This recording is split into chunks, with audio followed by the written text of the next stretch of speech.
Bismillahirrohmanirrohim. Avomil kitobidan 7-tur muzori fe'lini in ma'nosiga ko'ra jazm qiluvchi ismlar.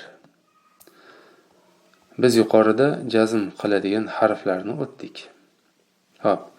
Demak, ham bular ikkita fe'lni jazm qiladi. Yuqorida bitta fe'lni jazm qilsa, yuqoridagi 5 ta harf bular ikkita fe'lni jazm qiladi. Masalan, man yukrimni, kim meni hurmat qilsa, izzat ikrom qilsa, ukrimhu, uni hurmat qilaman. Ya'ni in yukrimni Zaydun ukrimhu, agar Zayd meni ikrom qilsa, uni ikrom qilaman kabi. Mata takhruj akhruj. Qachon chiqsang, chiqaman. Ay in takhruj g'adan akhruj g'adan. Agar ertaga chiqsang, ertaga chiqaman deyapti. Keyingisi ma tasna asna. Nima yasasang, shuni yasayman. Ya'ni ay in tasna haza asna haza. Agar buni yasasang, men buni yasayman degani. Haysuma taq'ud aq'ud. Qaysi joyga o'tirsang, men ham o'sha joyga o'tiraman.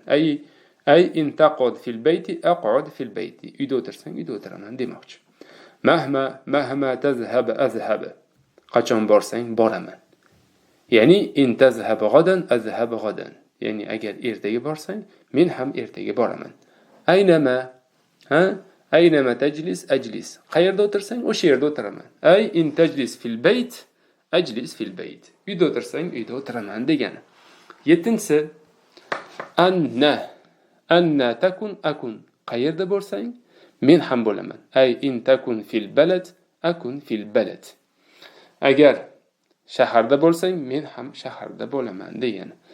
Xo'p, ayyuhum yashtumuni ashtumhu.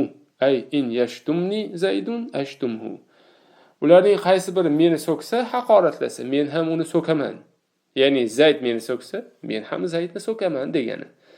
Izma taf'al af'al. Nima qilsang, shuni qilaman. Ay in taf'alil khiyatata af'alil khiyatata. Ya'ni tikuvchilik qilsang, men ham tikuvchilik qilaman degani. Xo'p, keyingisi 8-tur ekan, buni keyingi dars o'tamiz.